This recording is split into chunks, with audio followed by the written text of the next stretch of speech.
Anterina ny arahaba tompo kilasy tompoko vavy amin'ity talata faharoa amby roapolo ny volana oktobra ity. Toy ny mahazatra rehefa talata toy izao dia ny fandaharana ny zoko no arahanao. Irahanao amiko sy namana Soavandriamartafika.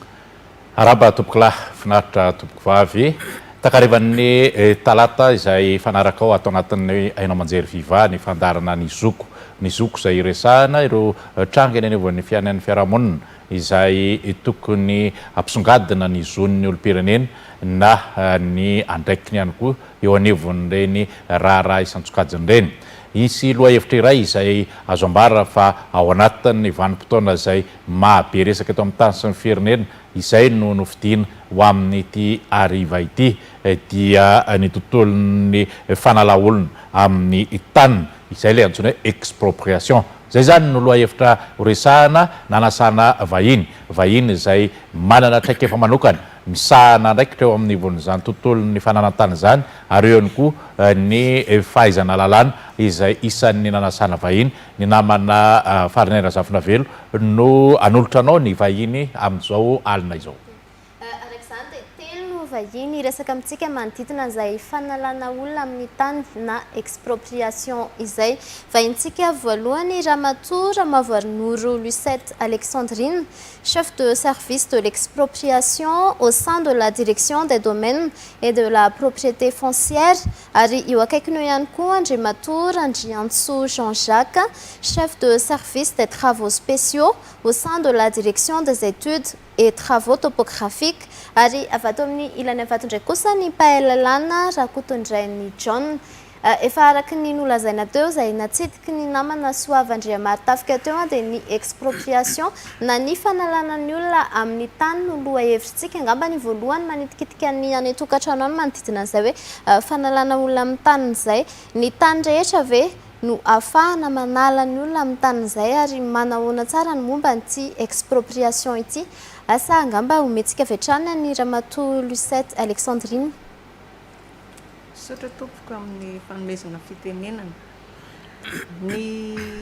karazana tany zany tratran'io expropriation io dia mazava ho azy fa ny tany misoratra amin'ny olona, tanin'olon-tsotra zany. Fa raha ohatra zany ka tafiditra ao anatin'ny projet zany ny tany-panjakana dia amin'izao fotoana izao dia jerena ihany le fananan'ny olona miorina eny amin'ny tany-panjakana. Fa ny tena hoe ao anatin'ny lalàna zany dia tanin'olon-tsotra no alain'ny fanjakana anaovana expropriation. Raha raisiko ny foto-kevi-dehibe ny hoe fizakan-tany dia le hoe ny fananan'olona iray tany dia tsy azo elingelena intsony zany hoe prinsipa zany zay. Ahoana no fanazavanao an'izay hoe efa nananao le zavatra nefa mbola azo asorona aminao ihany. Ny expropriation zany dia tafiditra ao anatin'ny hoe raha amin'ny teny baiko dia hoe limitation au droit de propriété. Tafiditra ao anatin'izay izy rehefa hanana projet zany ny fanjakana hanao foto-drafitrasa dia zay tany eritreretina ara-teknika hoe tokony hanaovana an'io foto-drafitrasa io misy considération be dia be zany hoe social, économique izay ilaina hoe eo ny hanaovana an'ilay foto-drafitrasa-panjakana dia rehefa eo mamety azy dia na tanin'olon-tsotra efa vita titre aza dia entina amin'izay procédure d'expropriation zay. Zay le hoe pouvoir exorbitant ny pouvoir public hoe afaka maka tany izy ahafahana manao foto-drafitrasa-panjakana. Manahoana ny antanatohatra amin'izay fakana ny tanin'olon-tsotra zay? Ny fanjakana zany ny état zany no tena ambony indrindra zany afaka maka an'izay tany zay. Ny état dia ny collectivité décentralisée zany hoe ny ireo vondrom-bahoaka hitsinjaram-pahefana zany afaka manao ilany tany. misy fepetra ve mety ho azo eritreretina hoe ahafahana mametraka masotsivana sa rehefa zay ny tenin'ny mpitondra fanjakana dia ataon'le izy a indraindray sosanatria miborika makany amin'ny atao fanariraotana le zavatra sady rehefa izay dia izay fotsiny ao anatin'ny procédure mihitsy zany le misy an'le hoe déclaration d'utilité publique alohan'ny atongavana amin'izay déclaration d'utilité publique zay a dia misy enquête aloha zany a ahitana fa hoe eo ve ny mahamety an'le projet ary le projet koa amin'izay a tsy maintsy manana caractère d'intérêt général de rehefa hoe feno zay fepetra hoe anasoavana ny vahoaka rehetra zay a de entina eo anivon'ny conseil des ministres zany hoe feno ve ny fepetra ilazana fa fanasoavam-bahoaka io tetikasa io a de mamoaka an'ilay décret déclaratif d'utilité publique izy décret ao anatin'izay fakana ny tanin'olona amin'ny tanin'olona zay manahoana ny resaka fanonerana mety hoe mila mbola refesina mihitsy ve ny tanin'olona anankiray ahafahana manao an'le fanonerana zay sa hoe manahoana le procédure amin'ny resaka fanonerana asa izy aminareo no aman'izay ny avy ao anivon'ny sampandrarany fananan-tany sa fandrefesa-tany ovaliky ihany angamba aloha le momba ny hoe évaluation manko zay zavatra zay ny ao amin'ny domaine no mitarika ny commission ny fomba anaovana an'izay tombam-bidin'ny tany zay a de tsy maintsy commission no mandinika azy de io commission io a tafiditra ao a ny géomètre ny direction ny topo andrefy an'le tany rehetra zay tratra efa misy refy mihitsy zany le izy a fa ny fourchette de prix ampiasaina de anisan'ny membre ao a ny centre fiscal de izy a mitondra ny fourchette de prix a appliqué na momba ny tany tafiditra ao anatin'ny commission koa ny technicien avy eo amin'ny aménagement du territoire de izy no mitondra ny devis rehetrarehetra momba ny trano zay tratra eo zay construction rehetrarehetra eo zany refesina miaraka amin'ny service topo a de zavatra ara-dalàna daholo no tombam-bidy apetraka ao anatin'le évaluation zay zavatra ho raisin'ny fanjakana zany hoe tsy miankina amin'ny tany fotsiny ihany fa miankina ny eo ambonin'ny tany ihany koa zany hoe raha tany raha samy olona anankiroa samy manana tany eo amin'ny 10 hectara eo ny anankiray misy trano samy hafa zany ny fanonerana amin'izay lafa izay samy hafa mihitsy ny fanonerana ny tany sy ny trano hafa koa mbola vidiny hafa koa ny tany hafa koa samy refesina daholo ny trano aza mbola misy antsipriany hoe inona no nanaovana n'io trano ny béton ny tafo karazany inona tafo bozaka ve sa trano vaovao moderne misy dinihan'ny technicien daholo zany rehetrarehetra zany de zay no anaovan'ny commission d'évaluation délibération milaza ny vidiny amin'ny farany izay tombana natao zay ve tsy azo ivalozana sa azon'le olona tompotany tokony azontra hoentina ihany any fitsarana mba hananana hoe rariny kokoa tena azo entina ny mihitsiny a raha vao vita zany le évaluation de alefa ankatoavin'ny ministre ny finance le tombam-bidiny de avy eo rehefa ankatoavin'ny ministre ny finance le izy a de notifiena amin'izay zany le olona n'le valeur ny fananany a zay ho raisin'ny fanjakana ka rehefa mahazo an'izay notification zay izy a de manana 10 andro ahafahany mieritreritra sy manao recours zany hoe mangataka fixation judiciaire zany hoe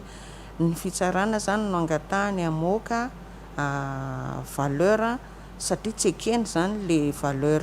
nataon'ny commission administrative d'évaluation dia ny fitsarana indray amin'izay no mijery hoe kely tokoa io na be tokoa io dia izy no mamoaka an'izay tokony izy dia iny indray no valeur iny indray ny tombam-bidy nomena an'le olona. Tetotokatsaota moa na atao mpahalalana na aminareo menatany hoe le famaritana le hoe fahasafana soavam-bahoaka misy vala famaritana ve zay sa rehefa miteny fotsiny ny fanjakana hoe ty natao fanasoavam-bahoaka na sanatria za hoe tsy de zay loatra le izy de efa zay ve zany sa iza no tompo-teny farany afaka mamaritra zay fitsarana ve sa fanjakana tsy fantatro. Ya ny lalàna mikasika an'ity expropriation ty dia tsy namaritra ny hoe inona no atao hoe utilité publique, inona no atao hoe asa fanasoavam-bahoaka, tsy nametraka an'izay famaritan'izay fa malalaka. Marina fa misy fitanisana asa ihany hoe ohatra hoe ny asa fanaovana lalana, fanaovana tetezana, misy fitanisana asa ihany karazana asa sasany eo anatin'le lalàna fa tsy voafehy ao anatin'izay rery. Dia tahaka ny zavatra rehetra moa zany rehefa misy ny fifanolanana amin'ny famaritana ny hoe asa fanasoavam-bahoaka zany zavatra zany sa tsy asa fanasoavam-bahoaka dia ny fitsarana no manapaka.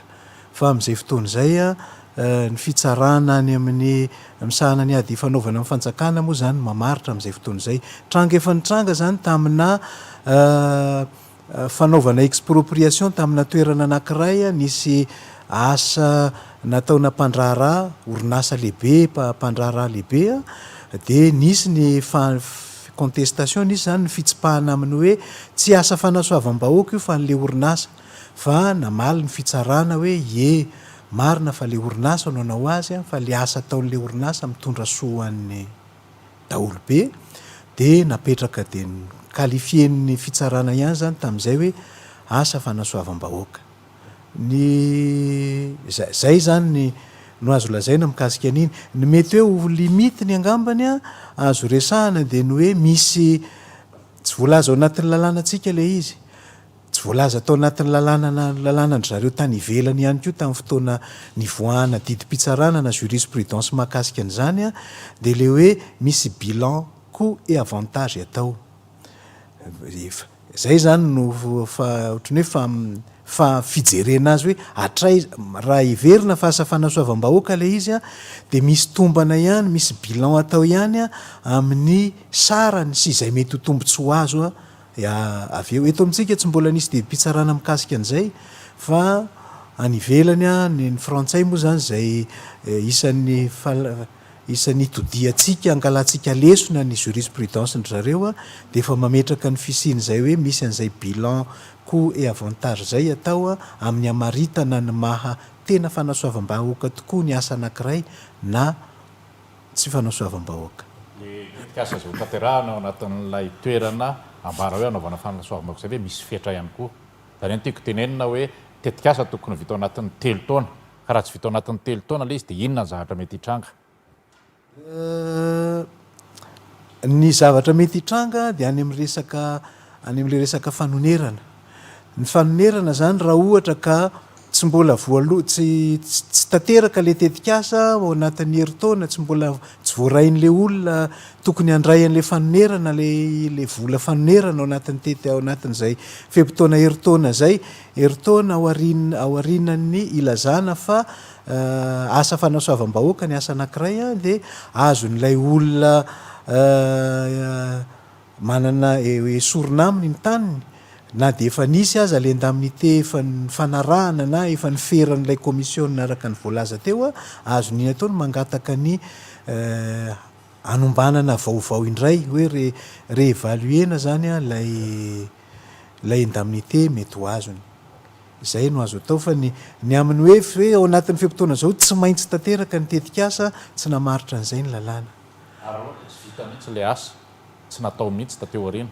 manana zo iverina eo amin'ilay tany ve le tompony? Raha ohatra ka tsy natao mihitsy le asa dia ny zavatra tokony hitranga zany ny fanjakana no fanjakana no milaza hoe tsy ilainay anaovana n'le asa fanasoavam-bahoaka tsonydray le tany, de amin'izay fotoana zay a lasa lay tany efa nalaina tamin'le olona zany lasa miverina ao anatin'ny tanympanjakana azo amidy na ao anatin'ny domaine public indray a, de mananjo afaka mangataka azy ny rehetra fa saingy mananjo mialohan'ny rehetra, manana an'le atao hoe droit de préemption, azo an'le tany mialohan'ny rehetra le olona tompon'le tany teo aloha ny alohan'ny nanesorana an'le tany teo an-tanany. Zay na vita ny fanonerana na tsy vita ny fanonerana ve de miverina amin'ny fanjakana le tany samy manao ahoana? Na vita raha ohatra ka tsy tanteraka ny tetikasa na vita le fanonerana na tsy vita le fanonerana, rehefa milaza ny fanjakana hoe tsy tanterahana indray le tetikasa de miverina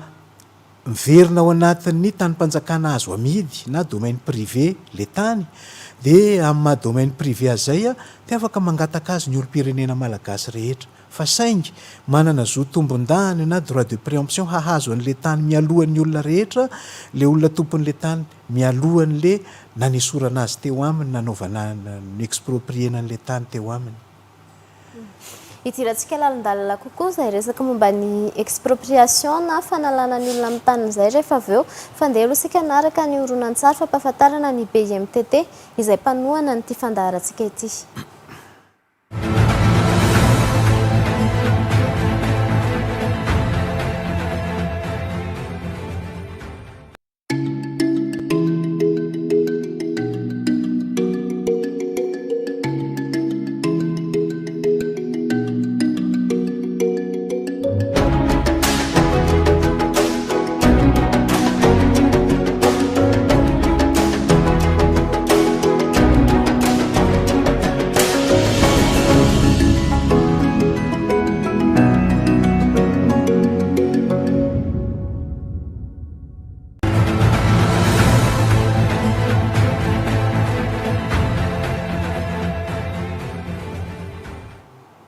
Ampatsahivina trano fa ny expropriation na ny fanalana ny olona amin'ny tany no loha hevitrintsika ato anatin'ny fandaharana ny zoky, raha zay ianao vao miaraka aminay ato anatin'ny fandaharana. Efa noentina teo ihany hoe ny tany misoratra amin'ny olon-tsotra afaka anaovana izay fakana ny tany zay, ary eo ihany koa no hoe fanonerana efa voalaza teo ihany ny ampahany amin'izay fanonerana izay no hoe mila tombanana aloha ilay tany. Aiza ho aiza zany ny asan'ny avy eo anivony ny sampandraraha ny fandrefesa-tany eo anatin'izay hoe fanaovana tombana amin'ny rafy fanonerana zay. Voaloha telo gaba dia miaraka amin'ireo miara-mpanohitra fandarana sy miaraka amin'ny namana mpiara-miasa ary indrindra ny vahoaka mpandaran-kazo tapaka ny fandarana ny zoko eto amin'ny fandelavitra fivaha ity. Ny anjara asan'ny fandrefesa-tany amin'ny procédure ny expropriation dia maro. Alohan'izay aloha ny sampandrarahana fandrefesa-tany zany no mamoaka ireo plan parcellaire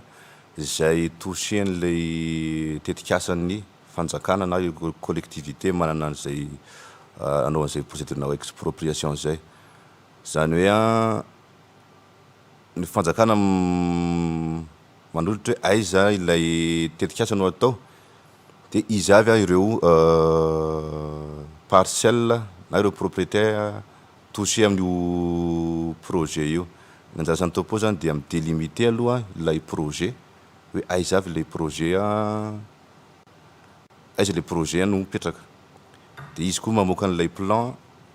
fanaraka amin'ny lay projet hoe iza avy leo parcelle touché. Vita zay de zay no mamoaka an'ilay surface exproprié raha ohatra hoe morcellement le izy, raha ohatra totalité moa de efa surface anatin'ny juridique no mitondra anazy. Raha ohatra misy morcellement de ny topo no manome an'ilay surface touché amin'ny projet. Raha ohatra ka hiverena kely amin'ilay resaka tombana anaovana onitra, ny trano ny voalazantsika teo ankoatra ny tany, tsy misy afa-tsy izay ve no tokony azahoan'ny tompony zo hisitraka onitra sa rehefa inona avy? Tsy haiko, misy miteny hoe raha misy hazo maniry eo ny azo tsotra ve sa azo fihinam-bo raha misy azaridaina na misy valanomby tsy fantatro izy aminareo temenadany mety afaka mba manazavazava inona avy zany mety azahoan'ny tompon'le tany onitra rehefa voesorona aminy le zoma mizaka manana le tany. Ny zavatra rehetrarehetra zay eo ambonin'ny tany zany a dia tombanana daholo. Raha misy hazo fihinam-bo eo a dia efa ao zany a ny solitena avy eo amin'ny ministeran'ny agriculture mandinika n'ireny zavatra ireny, manisa ny fototry ny hazo fihinam-bo ao, dia mitondra ny proposition rehefa eo amin'ny délibération hoe raha ny hazo ohatr'izao a dia ohatr'izao ny vidin'ny ny fototra anankiray. Raha ny fefy ataontsika hoe heviva ohatra dia ohatran'izao ny mètre linéaire amin'io. Raha misy dobo pisciculture eo dia hoe ohatr'izao ny zavatra mety kotina azy. Ninona zany zay zavatra eo na tamboho na trano na voly na tanimbary aza ka hoe misy vary maniry eo, mbola kotina daholo ny zavatra rehetrarehetra zay misy eo amin'ilay tany. Manatrika eo moa zany ve le tompony zany hoe contradictoire ve le tombana sa le vomiera fotsiny no manao an'izay tombany zay fanadidina? Misy fidinana teny atoerana zany a nahitana ny zavatra nisy rehetrarehetra, fa avy eo a misy commission technique zay a ino ny tena hoe manatrika eo ny tompony amin'ny fanisana hoe ino ty inona nina avy reto, dia le délibération tsy atrehan'ny tompony ka le commission ihany manao ny délibération. Ankoatran'izay ao anatin'izay tontolo ny fanalana ny olona amin'ny tanin'izay ihany tsika no lohahevitrintsika amin'ity androany ity moa ny expropriation. Zavatra isany manitikitika ihany koa ao anatin'ny tranga ohatran'ireny hoe raha ohatra ary ka manatanteraka n'ilay tetikasa ny orinasa na ny fanjakana izay manambara fa ho an'ny tombotsoan'ny daholobe ny tetikasa ataony eo, raha ny parti izany hoe tsy ny toerana rehetra no nanaovana n'ilay tetikasa rehefa mandeha ilay tetikasa fa ny ampahany ihany, afaka maka n'ilay tany miverina ho azy ve ireo ampahany izay tsy voakitika ao anatin'ilay tetikasa indray. Entoko ny tetikasa anankiray rehefa atao a raha maka ohatra sika hoe anamboatra lalana dia tsy le faritra ho lalana ihany no voakasika amin'ilay expropriation. Mety misy faritra hafa hoe aiza no ametrahan'le rehefa anao lalana, aiza no itobian'ny mpiasa, aiza no anobianany fitaovana fiasana reny le engin lehibe reny a, aiza no anobianany fitaovana ampiasaina ny goudron sy ny fasika sy ny vatokely a. Rehefa vita ny lalana dia ny lalana no ny tena ilaina hoe anaovana le asa fanasoavam-bahoaka, fa mety tsy ho ilain'ny fanjakana intsony le toerana sasany le hoe nitobian'ny mpiasa na nametrahana engin na nametrahana vatokely na nametrahana fasika. Dia amin'izay fotoana izay a azo ny fanjakana atao no milaza hoe tsy ilaina intsony reto toerany reto, dia rehefa tsy ilaina intsony reny toerany reny araka ny teneniko teo a dia lasa tafiditra ao anatin'ny domaine privé dia azo ny rehetrarehetra angatahana, fa kosa manana zo hahazo an'ilay tany mialohan'ny olona rehetra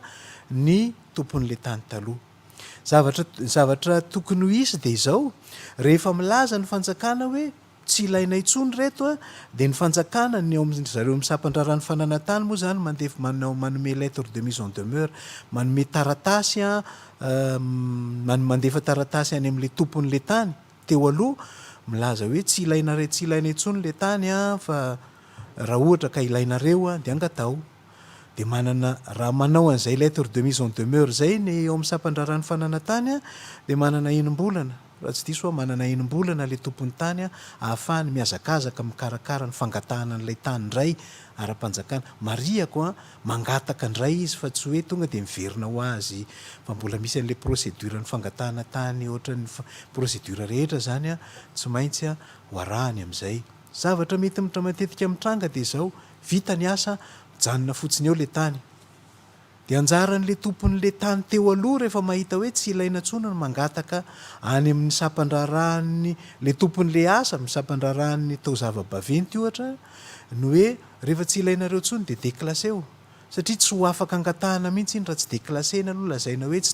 tsy tanympanjakana tsy azo amidy intsony fa efa lasa tanympanjakana azo amidy indray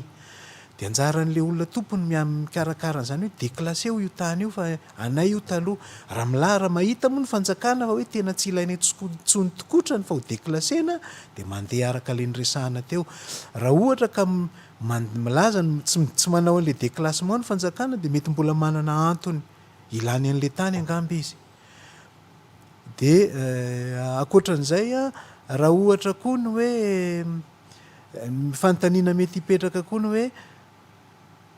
déclassé ary le tany dia mandra-pahoviana raha tsy manao an'le lettre de mise en demeure ry zareo amin'ny sampandrarahany fananantany mandra-pahoviana ny tompon'le tany teo aloha no afaka mangataka an'le tany dia tsy milaza tsy manome valiny mazava amin'izay ny lalàna fa za manao hoe satria ny titre foncier le azo voalohany iny tsy azo tohitohinina dia mialohan'ny azahoan'olo-kafa titre foncier amin'le tany dia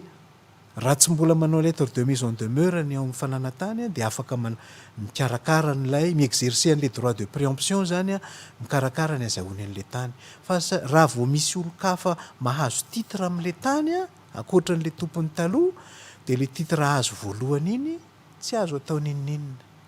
raha tsy hoe misy natao hoe ny hany azo atao amin'iny dia ny mangataka onitra raha hita fa nisy fampiasana safeli-dratsy nisy daola moa ny filazana azy fampiasana safeli-dratsy tamin'ny nangatahana an'le tany tamin'ny fanjakana zavatra pitranga eto amintsika ihany koa betsaka amin'ireo olona indrindra ny mavoatra tsy manana titre tsy manana cadastre fa dia mipetra-potsiny marina zany amin'izay fotoana izay mbola tamin'ny fanjakana iny mba manana zovy reny olonireny rehefa tonga ilay fotoana hoe ty toeran'ity dia anaovana asa fanasoavam-bahoaka ka dia esorina eto nareo na misy foto-drafitrasa eo na nisy fanajarena ataony mba misy zo tokony isitrahany ve amin'izay fotoana izay izy aminareo no leo ary hovaliako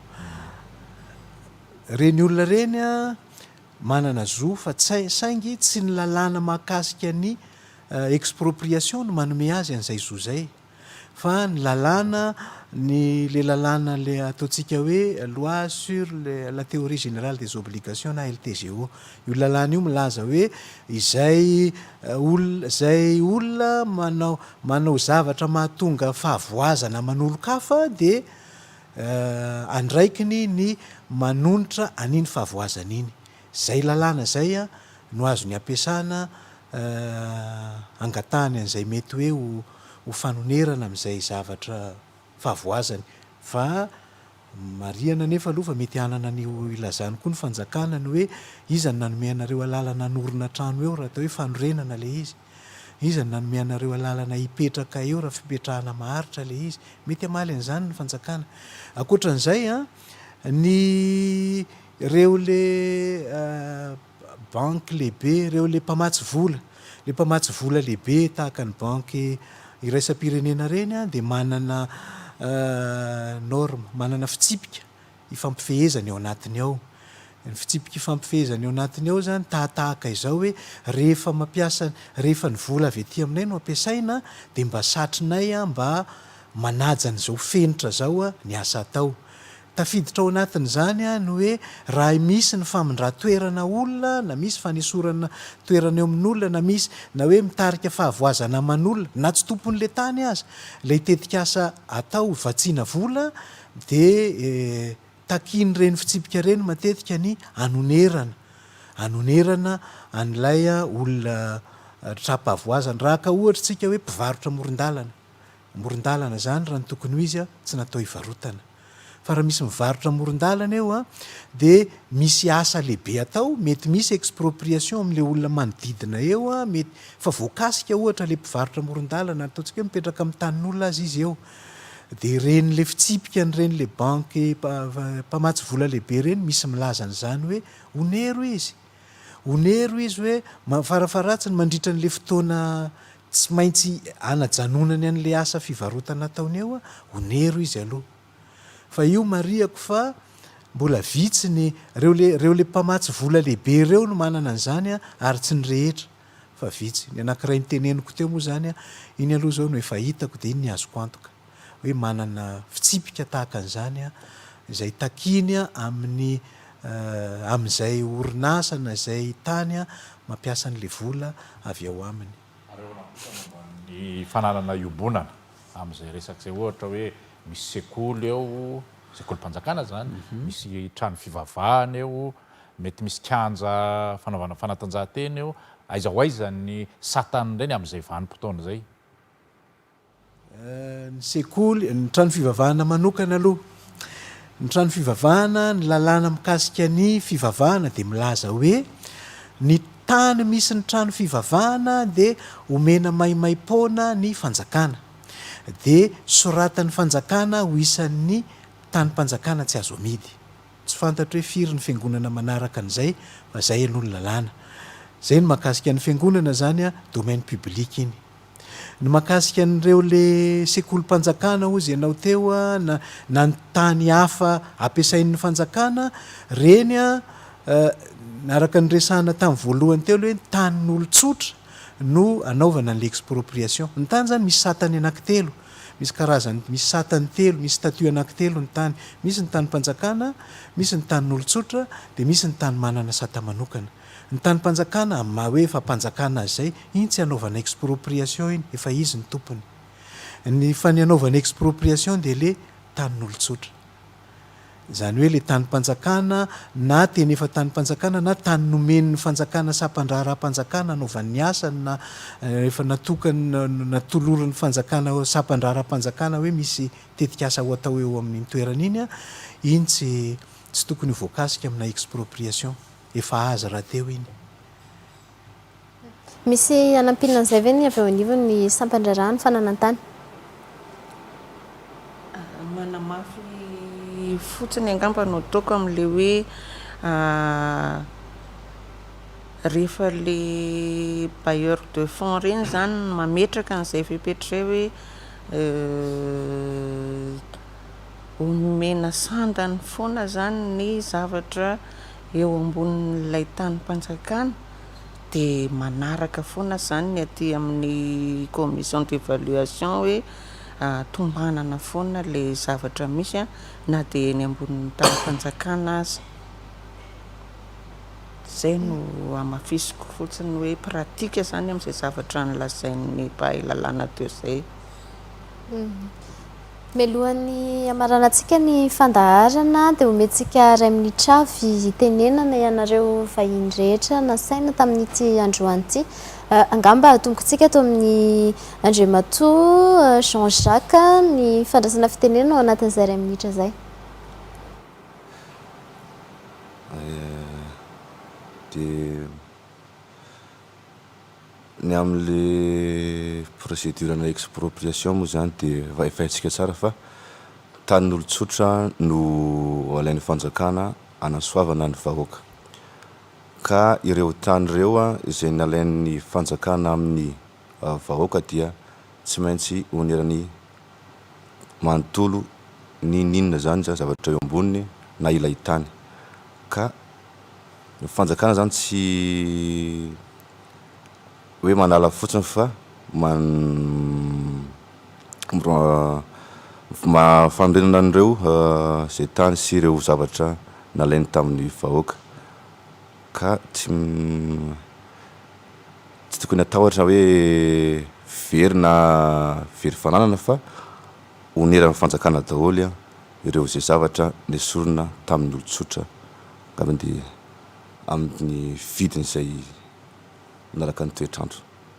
angamba zay Ramatoa Lucette Alexandrine ny amafisiko fotsiny angambany de hoe sarotra be le asa atao amin'izay zavatra zay kanefa miezaka foana zany ny fanjakana nome fahafaham-pony ny tompon'ny tany zany a mba hoe ho tanteraka izay fanonerana zay mba hifanahantsahana amin'ny tena tombambidiny hoe tokony ho tombambidiny ara-dalàna zany e, miezaka foana amin'ny fanjakana hoe anakaiky an'izay tombambidiny izay, dia tsy tokony atao ohatra zany ny olona hoe ho maty antoka amin'ny tombambidiny apetraka eo. Ny mpahay lalàna Rakotondrainy John. Ny lalam-panorenana antsika dia milaza manao hoe ny zo amin'ny fananana ny droit de propriété dia sady inviolable no sacré, hoe tsy azo vingavingaina zany ary masina.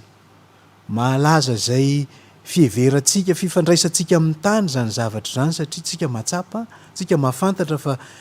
zay tany hoe tena tany fananantsika na zavatra fananantsika dia tena mifikotra tanteraka amin'iny tsika, masina amintsika zany hoe ariny ambany vohatray, ariny tanyrazanay. Fa na izany aza ny lalam-panorenana zay nolanitsika dia milaza hoe tsy azo esorina amin'ny olona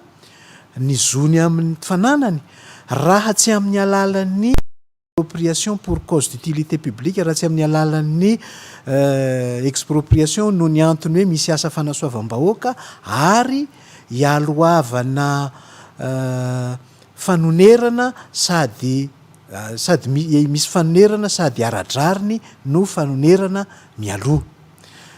Dia hiarovana ny zoan'ny olona amin'ny taniny dia misy ny lalàna mikasika ny expropriation, mametraka dingana maromaro izy eo. Le dingana maromaro eo dia tena fanerena ho an'ny fanjakana, sarotra ho an'ny fanjakana ny manaraka an'izay dinganao. Misy fepitaona eo anatin'ny 7 andro tsy maintsy manao an'ity, 15 andro tsy maintsy manao an'ity, ao anatin'ny 2 volana tsy maintsy manao an'ity. Raha fitinina tsotsotra dia tataka izao izay dingan'izay hoe ny misy mialohan'ny lazana aloha fa ilaina noho ny antony fanasoavam-bahoaka ny tetikasa anankiray, dia misy enquête atao hoe enquête de commodo mi filazana azy fanadihadinany eny fotony, fanadihadinany tany voakasika, ny tompon'ny tany voakasika, ny zavatra misy eo ambonin'ny tany, ny anaran'ireo olona mipetraka eo ambonin'ny tany, na ny manana titre na ny tsy manana titre. Misy an'izany fanadihadiana zany ataon'ny commissionna anankiray. Vita ny fanadihadiana dia mbola manana fahafahana ny olona rehetra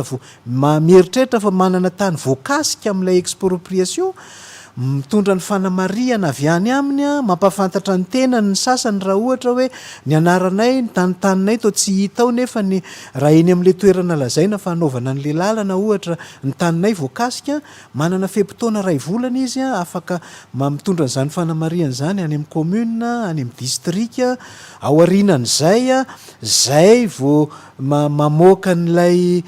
mandinika ny fanjakana, zay vao mandinika ny fanjakana, zay vao manapa-kevitra mamoaka n'ilay décret milaza fa ilaina ho fanasoavam-bahoaka ny asa anankiray. Iny décret iny mety efa mitanisa ny anaran'ireo olona manana tany voakitika, mety mbola tsy mitanisa. Manomboka amin'ny rehefa mivoaka iny décret iny dia tsy manao zavatra fanorenana maharitra eo amin'ilay toerana tsony le olona mipetraka eo amin'ilay tany. Fa tsy midika akory zany hoe iny décret iny tsy azo hodivirana. Raha mahita le olona voakasika hoe za tsy tokony ho asa fanasoavam-bahoaka zany raha ny fahitanay azy, dia mbola azony zareo ny miazakazaka makany amin'ny fitsarana amin'izay anankiray izay moa zany dia fitsarana misahana ny ady fanaovana amin'ny fanjakana, mangataka amin'ny fitsarana ny hoe lazao fa aoka ianareo fitsarana no ilaza na tena asa fanasoavam-bahoaka mariny ity na tsy asa fanasoavam-bahoaka. Zany garantie ho an'ilay olona eo amin'ny tany amin'ny zony hoe mba tena zay zony araka ny voalazan'ny lalam-panorenana no voaja. Aorianan'izany mbola misy rehefa mivoaka iny décret iny, misy commission anankiray le niresahana tao manao an'ilay évaluation, dia iny commission iny manao ny évaluation ny toerana izay toerana voakitika, anaovany évaluation avy azy hatraminy hoe toerana mety hipetrahan'ilay tetikasa na ampiasan'ilay tetikasa mandritra ny fotoana voafetra fotsiny, zany hoe tsy ho exproprieny tsy akory, fa le hoe hipetraka eo le raha ohatra ka s'installer eo ny engin dia ho évalueny. Dia le olona tompon'ny tany atsona indray misy fotoana ivoriana io commissionna io, dia atsona le olona tompon'ny tany, afaka mitondra ny fanamariana avy any aminy, afaka mitondra ny zay filazany, dia tena ifampiresahana eo zany ny fitompony amin'iny moa zany no manapaka farany a de le commission satria tsy manatrika an'ilay délibération tsy manatrika an'le fandraisana fanapahakevitra n'le commission lay olona manana tany voakitika le commission ihany miresaka re mandinika rery ihany fa na izany aza ao arinan'ny fivorian'iny commission iny rehefa manapaka izy a de ampahafantariny an'le olona manana tany voakasika ilay vola omena azy misy fepotona zay le eo anatin'ny fepotona ohatran'izao tsy maintsy ampahafantariny ny fomba fampahafantarany azy aza de efa voalaza hoe tsy maintsy par voie administrative na amin'ny alalan'ny taratasy tsy very mandeha lettre recommandé avec accusé de réception misy pitsopitsony maromaro any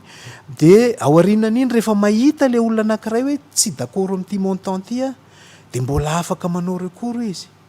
ohatran'ny zavatra rehetra moa zany rehefa misy ny tsy fifanarahana de ny fitsarana ny manapaka farany zany rehetra zany zany ilazana hoe tsy ny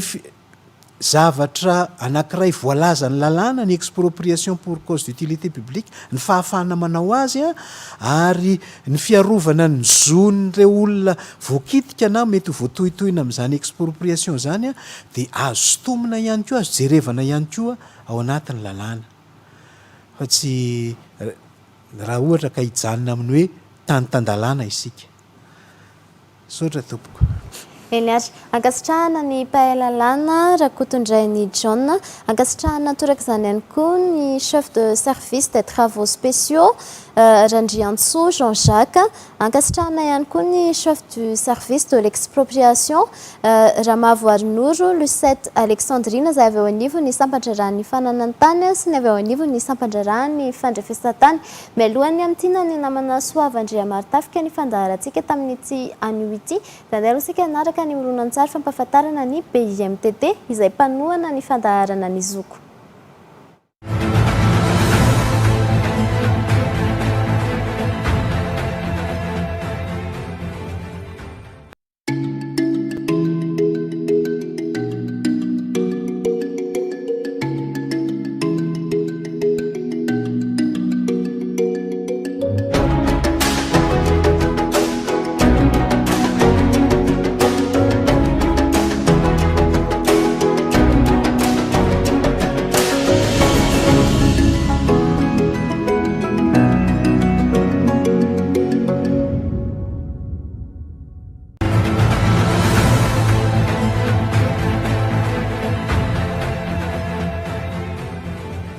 ary topokilasy topovavy izay ny fandaharana ny zoko tamin'ity alina ity raha Bangony dia nifototra tamin'ny hoe ny fanalana olona amin'ny taniny na ny antsoina expropriation ny hevitra izay nitonana famelabelarana teto nataon'ireto vahiny. Izany hevitra izany dia manamarika voalohany indrindra aloha fa ny olona izay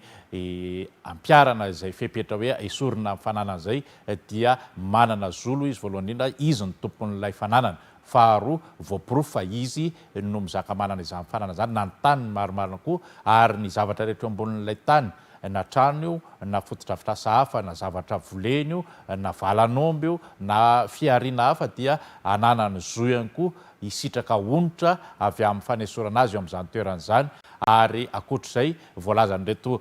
vahiny ny amin'ny fahafahana mitaky izany zo zany raha tsy afa-po eny anivon'ny fitsarana ary zany rehetrarehetra zany koa nefa dia misy lalàna mamepetra sy manambara ireo pitsopitsony tsy maintsy arahan'ny fanjakana izay miroso amin'ny fanesorana ny zon'ilay olona eo amin'ny fananana na ny expropriation ka izany rehetrarehetra zany no nyresahana teto heverina fa raha misy manitikitika antsika mpanaraka ny fandarana satria maresaka ty raharaha momba ny fanalana ny olona amin'ny taniny ty amin'izao fotoana eto amintsika dia rariny sitsiny raha mahazo valiny mahafa-po amina tompona ndraikitra sy teknisianina sy manatraikefa tahaka reto vahiny reto isika ary eritreretina fa tsy farina amin'ity anio ity ny firesahana izany loha hevitra zany fa azo atao ny mitrandraka lalindalina kokoa ny manodidina izany raha ilaina eo amin'ny fiainan'ny tsirairay eo amin'izao tokony isitrahan'ny rehetra ao anatin'ny fiarahamonina iray